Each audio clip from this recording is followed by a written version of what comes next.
Welcome to the Jersey Score. It has been no secret that Florida State and Clemson have been unhappy with the amount of revenue that the ACC has been bringing in, especially compared to the SEC and the Big Ten. And it got us thinking that what if instead of doing all this conferences, poaching schools, and the Magnificent Seven, trying to get out of grant of rights and all that drama, and if two conferences could just get together to trade some of its members for other members from the other conference, and that both conferences could walk away happy. So today we are doing the college conference realignment trade machine. But before we get into it, please like this video and subscribe to the channel. And without further ado, let's do it. All right, so here we have the SEC and the ACC ready to make the trade. The ACC is thinking, okay, we have these two malcontents. Yes, they're big brands, but they're always talking about breaking up the conference. What if we do lose the grant of rights? What'll happen with our conference there? We have all this instability. What if we just get rid of them and we bring some stability back to the conference?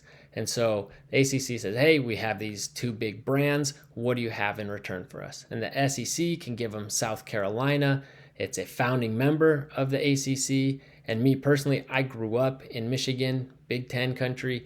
I think I thought for the longest time that South Carolina was a member of the ACC. I remember being surprised when I found out that they weren't.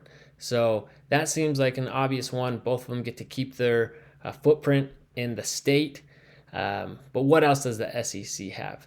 They have another member that sticks out to me that really feels kind of like an ACC school. Very good academically, great at basketball.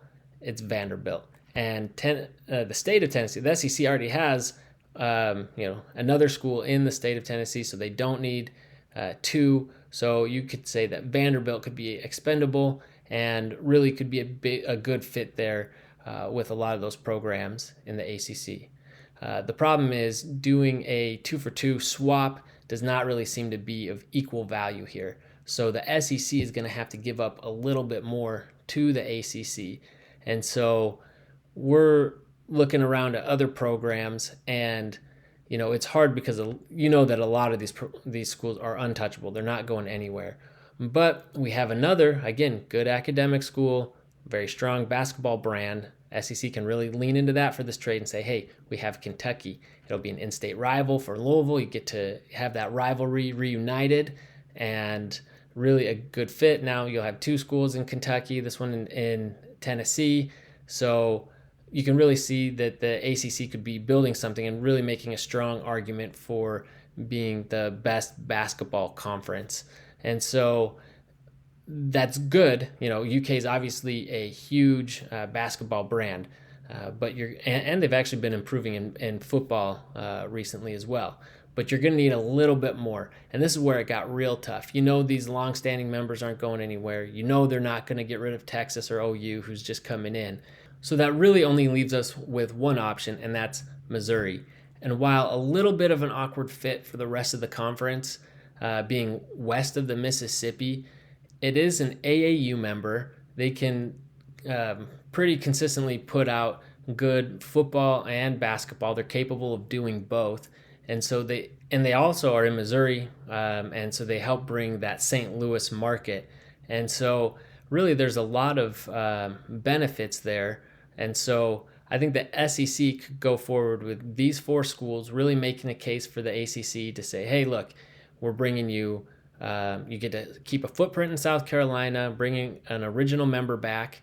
We get other schools that are all great academic programs, very good in basketball, and they bring a lot more parity to the ACC. All right, so we have the offers in place. Now we just have to make the money work. And originally I was thinking that just like when you trade players, they take their contract with them, that the SEC schools would continue to make that money in the ACC, and Florida State and Clemson would continue to make the ACC money, again, until the current grant of rights ended, and then they could start renegotiating. However, I realized that Florida State and Clemson are not going to be down to having to play tougher competition in the SEC, making a significantly less. And likewise, the ACC schools are not going to welcome new schools in that are going to be making a lot more than them. So to look at the money, I'm using a tweet from Brett McMurphy here just to kind of simplify things in terms of dollar amounts. I know that they're going to continue to change, but just to simplify things, let's say SEC is at 50 million and the ACC is roughly 40 million. So looking at the numbers, and I do have a fair amount of numbers here, so if I go too fast and you want to look at them more closely, you can pause it, or if you just want to skip over the numbers, that's fine too. But while your mouse is down there, please be sure to like the video and subscribe to the channel if you haven't already. All right, so currently you can see at the 16 members of the SEC what they get, what the total payout is, and the 14 of the ACC. But after the trade, the SEC would actually have a net loss of 2 schools, and so you can see what they'd be making after, and likewise the ACC. And what you notice is in the total payout is actually 20 million less. And considering both of these conferences have deals with ESPN, this should make it easy to facilitate. So you could say, okay, the 2 new schools to the SEC are going to be paid SEC money, and vice versa. The new schools in the ACC will make that money. But there is that additional payout that ESPN has promised. And so we would say, okay, that money is going to be distributed amongst all the teams in the ACC, and that would help alleviate some of that a little bit. So in this case, it would be 20 million over 16 teams, 1.2. But that number is going to continue to grow as the SEC and again, the money promised to those 4 schools that are going to the ACC continues to grow over the life of the TV deals. That number too will grow. And so that should help a little bit too, because the ACC now, not only are they getting rid of these programs that don't want to be there, they're also getting a little bit more in their pocket. And then it'll also help make it so that the loss in revenue for the outgoing schools from the SEC is not quite as stark. I mean, it's still going to be a big loss, but it helps out a little bit. So who says no to this trade? On the SEC side, well, I'm guessing the 4 schools being traded probably are going to say no, because that's a big pay cut. And I think probably Florida doesn't want Florida State coming in, being on level ground with them. And so you already have 5 no votes there. You can really only get to 7 if you need a simple majority. So that's only 2 more schools. And based on how their vote went this last week on whether they're going to go from an 8 to a 9 in-conference game schedule or not, they could be very divided on this. So it's no guarantee that the SEC signs on for this. But there is a good chance that, they're saying, hey, let's get these additional brands, big brands in here. And on the ACC side, I think you got 2 big yeses in Clemson and Florida State. And their next 2 biggest brands, arguably UNC and Miami, are probably going to say no, as would the rest of the Magnificent 7, who are now the Fab 5. But I think the rest of the schools sign on for this, for the reasons that we've outlined. Again, you get rid of this uncertainty of the conference always breaking up. You bring in these other schools that bring some stability, allows you to have more parity, focus on basketball as well. So I think there's a strong argument there for those schools. So I think the ACC could sign on.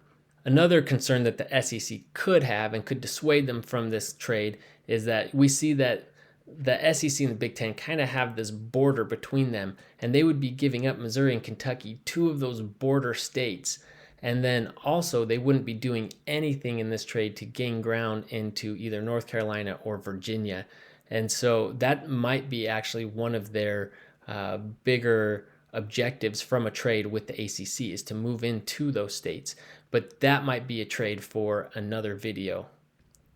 So here's what the conferences would look like if the trade were to go through. What do you think? So that was our first attempt with the conference realignment trade machine. Let us know what you thought of our trade, if either team would sign on for it, and what trades you would make between the ACC and the SEC. And let us know any other trades between any other conferences that you might be thinking as well.